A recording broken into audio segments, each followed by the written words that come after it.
Okay, good afternoon, everyone. So, welcome to Industry Dialogues Chapter 1. So, let me first welcome Siddhant Digvijay Jeta. Please give a huge round of applause for him. So, as a visionary leader, he is one of the person who always wanted to explore the flights and planes, and that what motivated him. Born and raised in Mumbai, he had obtained his Bachelor of Business Administration from abroad and returned to his hometown Kolkata in order to hone his entrepreneurial skills. So here I am, and I want to invite you over here to the stage. Please come here. And along with that, I would also want to welcome the director, Neil Robinson, on the stage, sir.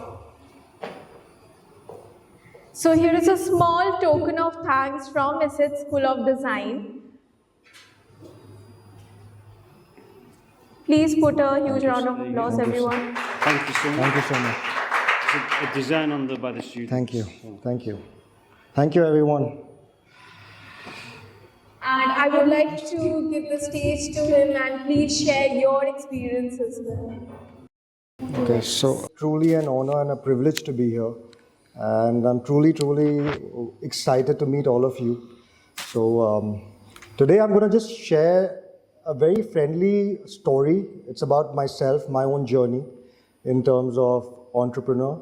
And as she already introduced me, I am from Mumbai, born and brought up in Bombay.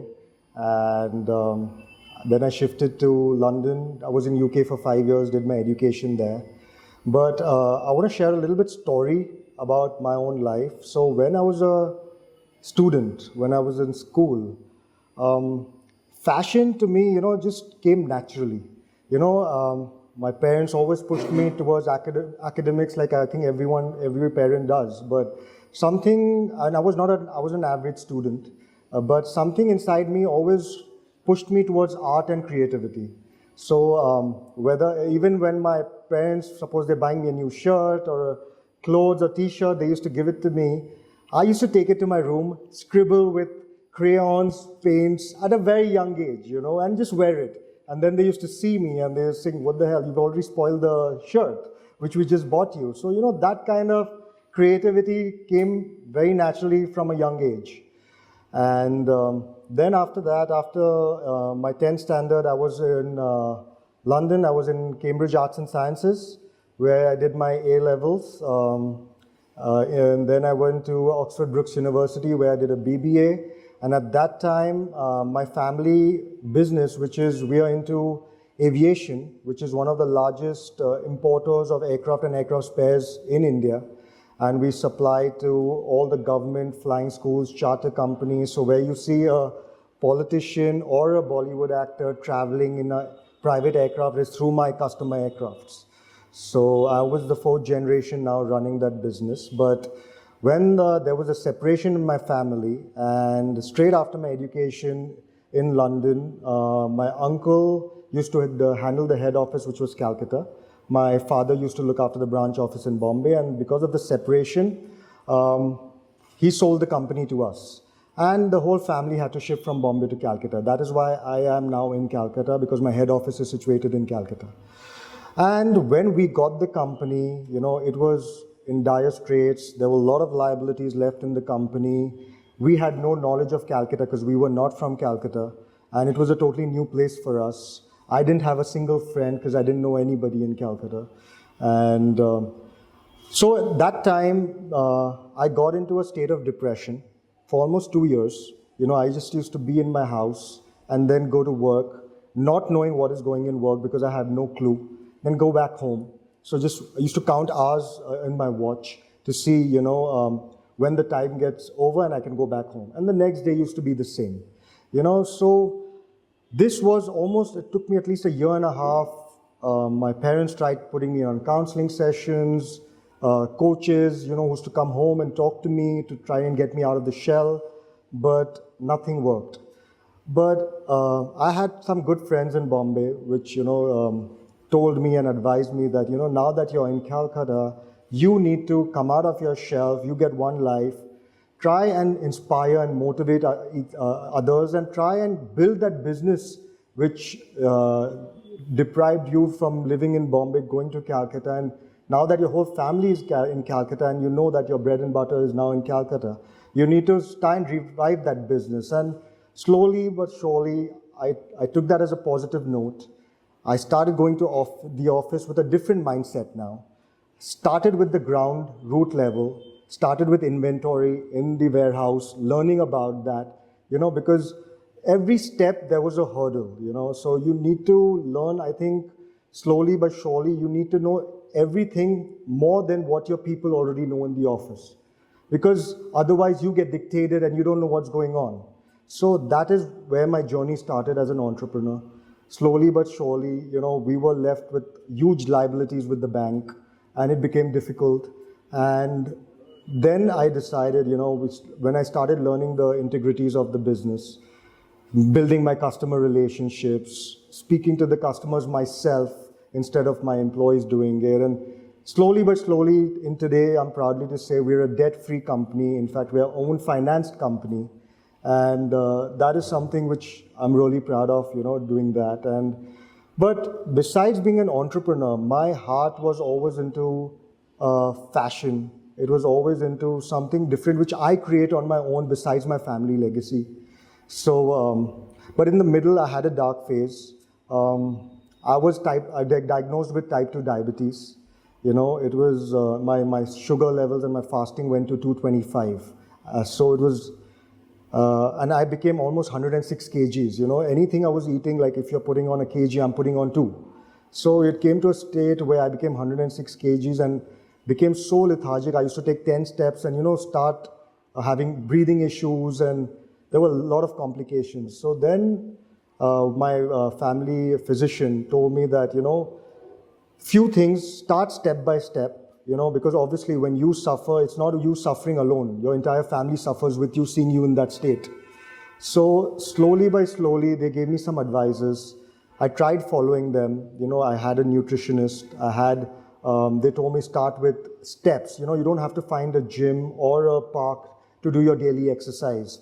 Daily exercise is something like how you brush your teeth. So they said, just go walking wherever you are. Just be mobile. Even after a meal, you just don't have to sit, or you just walk around wherever you are, and automatically your steps or that mobility is always taken in course. So I got myself a step tracker. I started doing 20,000 steps a day.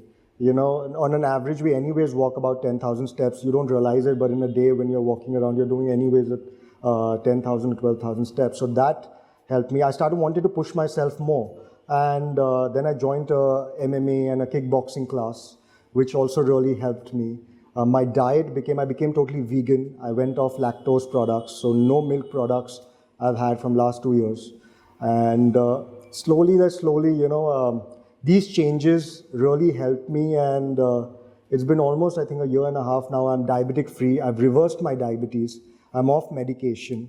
So, and also I wanted to inspire other people, because a lot of people in my age, I'm 41 now, and a lot of people in my age, especially from 30 to about 45, they have thyroid issues or type 2 diabetes, but they don't know it unless they do a checkup. Everything might look good from the outside, that you're fine. But I think in today's time, it's very important to do health checkups regularly, to know which parameters you lack and where you can improve.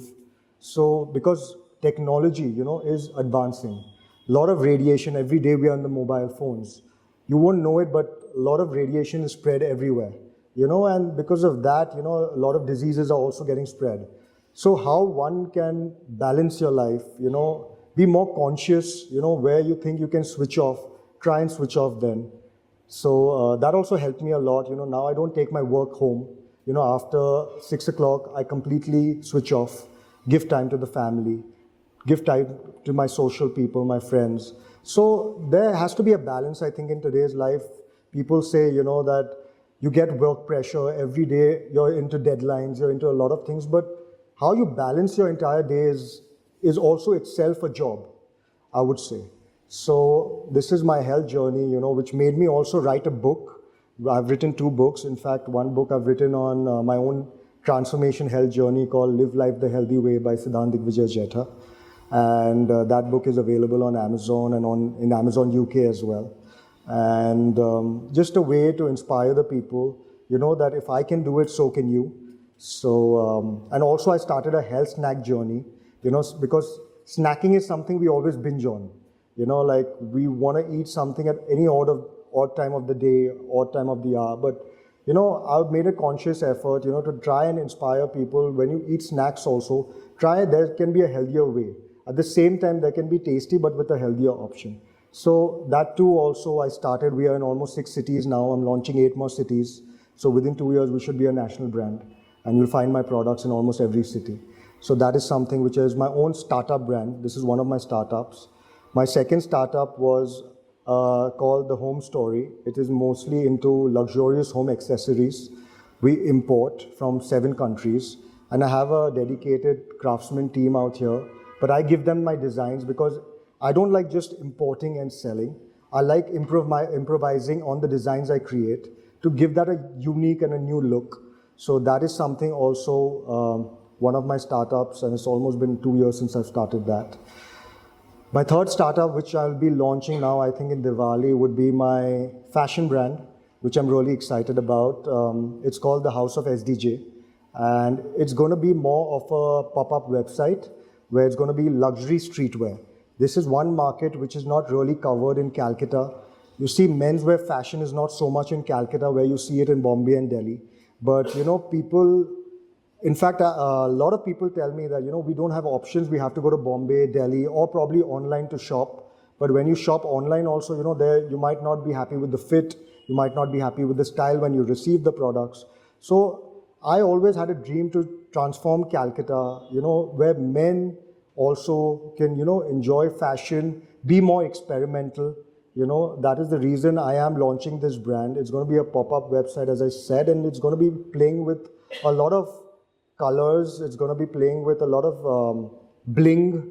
It's going to be having different kinds of fabrics attached to it. So it's going to be exclusive pieces where people who want to experiment themselves, can purchase it from the website itself. So it's going to be just a seasonal website. So that is another brand which I'm excited, which I'll be launching. I'll be launching my own restaurant in Calcutta very soon as well, because I was always fond of cooking. When I was in university, I used to cook myself. So take out recipes, see on the internet, and try and make recipes. So one day I just found a cookbook in my closet and started training my people in terms of my own recipes. It's going to be Mexican and Lebanese cuisine, which I'm also excited, which I see there's a market for it in Calcutta, but they don't have much options out here. So that is another startup which I'm starting, and it's going to be launched this year as well. So besides this, I am also a lifestyle influencer. I like influencing the right kind of content and people, doing a lot of launches, because as I'm from Bombay, as you said, a lot of brands approach me and they want to come to Calcutta, to see the market out here. So I try and help them in that as well. I've also started my own podcast channel. It's called the SDJ Experience, which is on YouTube. I've done interviews with almost 55 celebrities from different fraternities, whether it's like Mr. Yash Birla, to in digital space, Miss Malini, to Hrithik Roshan's sister Sunaina Roshan, who also was a cancer survivor, and Mr. Arun Lal, the ex-Indian cricketer. So different fields. Everyone has a story today. People don't reach to success in one day. The kind of hustle which goes behind it, that is important for you all to know. That and the never give up attitude. I think that is something which helped me a lot, because I remember when I started my health snack journey, a packet, any snack packet, I personally used to go to every store, to try and tell them to give me a little shelf space to keep. But obviously, being a new brand, the shopkeeper used to just shrug me away and said, no, we have already many products, we don't want to keep your product. But I did not give up. Every week, when they say no to me, it gives me more the power to again go to him. So every week I used to go to the same shop. It took me at least 5 to 6 times going to that whole same shop, and eventually that shop decided to keep the product. I told him also, I do not want the money. You keep it, let it sell. If it sells, then you pay me. So when I went the next week to see the response of my product, I did not see my product there.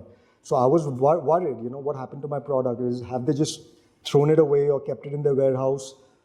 But when I spoke to the shopkeeper, he said, all your products got sold. So I want to place another order to you. So that was a sense of encouragement, which really encouraged me. And by God's grace, today in Calcutta, I'm present in 75 stores, as well as my own online presence and the modern trade, like stores like Nature's Basket and Spencer's and other products as well. So that is something also which encouraged me a lot. So that also, because something inside me is basically, I do not have that give up attitude. It's been taught, I would say, from childhood. My parents taught me that, you might face hurdles, you might face struggles. Obviously, everyone has problems in their life, but I think you might have one problem, but there are 3 more solutions to it. So, how you find solutions to your problems is what I would encourage everyone and tell everyone that, always find solutions more than the problems, because I'm sure everyone, as individuals, we relate each other, and, everyone has some problem or the other in their families or their professional work life. But how you overcome them, how you find it that, God has given you one life, next day, it can be a better day than the previous day. So that is something I think it's important for everyone to imbibe that. So this is a small little gist on my journey, which I wanted to share with you all. And I think that if any of you all would probably have that kind of resilience, consistency, willpower, and I think just the motivation that, every day is a new day. God's given us one life, and it's a precious life. So what more can we do? That is very important. So yeah, that is a little bit about me in a small nutshell, which I would wanted to share with you all. So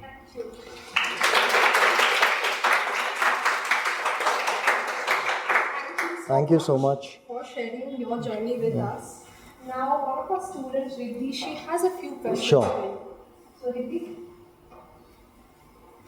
Hi, Riddhi. Yes, sir. Hi.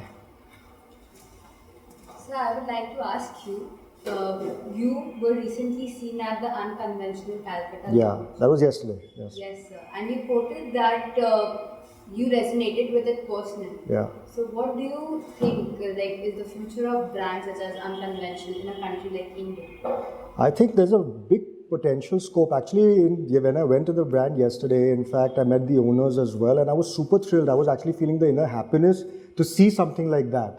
Because a lot of people want options in Calcutta itself, but they never had that option to experiment themselves. And I'm the kind of person, whatever comfort I feel in my own skin, I like wearing. And that's my own personality. So like me, there is a certain percentage of people also, who want to experiment, but they do not have options. So that is the reason I said that, I totally resonate with the brand, and also a lot of people, also would resonate with this brand. It's not just not for the Gen Zs. This is what I mentioned. I said it's not for the Gen Zs, but also for us as millennials. We also would love to wear things like that. So that is something I was really excited about when I visited there. And sir, you are from someone who is from an aviation industry. Yeah. So how has the shift been towards the fashion industry, and what different experience did you have? See, the aviation industry was something which obviously was a family legacy, which I wanted to also continue. But the fashion thing was my own personal choice, because I've always been fond of fashion. When you see me out in a crowd also, you'll find me an odd one out, wearing something totally unconventional, I would say, and people can spot me. But this is not to show people, but it's for my own skin. I am that person. That is me. Like today, in fact, my own parents or my sister tells me that, sometimes when I dress and I go out, and when I'm going for a family dinner, saying, why can't you be more subtle? Why can't you be more sober in terms of your dressing? But I just can't do it. It's something which comes naturally to me. Like today, if I go to office also, if I'm wearing a trousers and a shirt, I'll always want to put something on my neck, like an accessory or some kind of a bracelet or something to just add that extra factor, even if I go out to a workplace. So that is me. It's something which makes me happy from inside. So yeah, that is answering to that question. Okay, sir. So the another question which I have is, you have been actively seen in podcasts and talk shows. Yeah. So, sir, who would you like to have in your own podcast as for a conversation? And what group of people do you generally look out for and who do? So, as you said, yeah, this is a podcast which I just started about 4 to 5 months ago. I'm doing almost 8 podcasts a month, and I've not restricted myself to one field. So, if you see, all my podcasts are from either it's like an entrepreneur or a health nutritionist or a celebrity or a cricketer. So, everyone has a story, as I said, and everyone was not a name. They became a name after the kind of hustle they've gone through. So I wanted to bring out stories to the youth of today, to the Gen Zs of today, that, everything does not come in a platter. You really need to work hard, struggle, give that passion and dedication to whatever field you want to pursue. And eventually you will reach, that would be your goal. So like even I keep giving example of Mr. Sachin Tendulkar, I think everyone knows his story. He never thought of fame, what's going to happen. He never thought of where he would reach. He was just focusing on his craft, and because he was so good at his craft and the passion which he had, today he is a household name. So it's totally in terms of those kind of stories I want to motivate. In fact, I did one podcast with this girl. She's visually impaired, but she got an award from the President of India, and she met Mr. Narendra Modi as well. And she started a radio station along with other visually impaired colleagues she had, and she started motivating people. So I am trying to find a good story. It doesn't have to be in terms of any celebrity or anything, but it has to be a story where people can relate and get inspired. So that is something that's the only reason I started this podcast channel. And I'm truly excited I've got some nice speakers also on the way and on the line, so I'm looking forward to speaking to them as well. Thank you so much. Thank you so much. So with that, we will wrap our session. Okay. Okay, students, you can. Does anyone have questions? I would be happy to answer if any of you all want to ask me something. Anybody has any question? Anything that you want to ask? No? Some more questions, come on. Done such a lot of things. So many. He's an entrepreneur, he's into aviation, he's into fashion, he's got a lifestyle snack food brand. Yeah. He's come from Bombay all the way to Kolkata. Yeah. What was the key message? In fact, I want to ask y'all, how are y'all, like all of y'all, I'm sure everyone has their own creativity. What is the kind of stuff which y'all are learning in the school which is helping you to grow as a person? If I want to know what are the things what y'all look forward to and what is your ambition? Where do you see yourself 5 years down the line? So, Yes? Yes. Thinking. because I'm sure everyone has their own dreams, they have their own aspirations, and they want to achieve somewhere. So I'm sure that, all of y'all might be having a dream that y'all want to achieve. So what is that common dream, the lady in blue? What is your dream, and what do I see? What do you see yourself in like 5 years down the line? Well, I always want to start a business. Okay. Related to India designing. Okay. So, what is any tips for? No, so as I always say, your creativity, your passion, in terms of, I was telling even sir, like today, a lot of designers have that fear that, today if you make something exclusive, it can get copied. Someone else can do it. There's so much competition everywhere. But that's your creativity. They can't copy you to the T. There will obviously be a little loophole somewhere which will not, that comfort or any kind of design which will not feel the same for the customer. They will always, just wearing the product, you can make out if it's a good designer or not, or it's a copy. So it's your destiny and no one can take your destiny from you, I believe. Anyone else? I feel everyone very quiet today. I'm the only one talking. Yeah, I'm the only one talking. I said they're very quiet. But Well, I hope you've learned a lot. It's an amazing journey. thank you, sir. It's amazing inspiration. I mean, I'm personally inspired. Okay. First time we've met. Yes. I think the main message is whatever your dream is, despite adversity, always pursue it and always overcome the obstacles, right? The obstacles of, illness, being refused Yeah. in stores when you've got a product and you believe in it, but they don't believe in it. But eventually perseverance. And this is said again and again and again. I don't know whether your podcasts, are amazing, yeah? Because I'm a big fan of watching podcasts with inspirational people. We've all known Elon Musk, right? We all know Elon Musk. Right? He's a big inspiration for most people, right?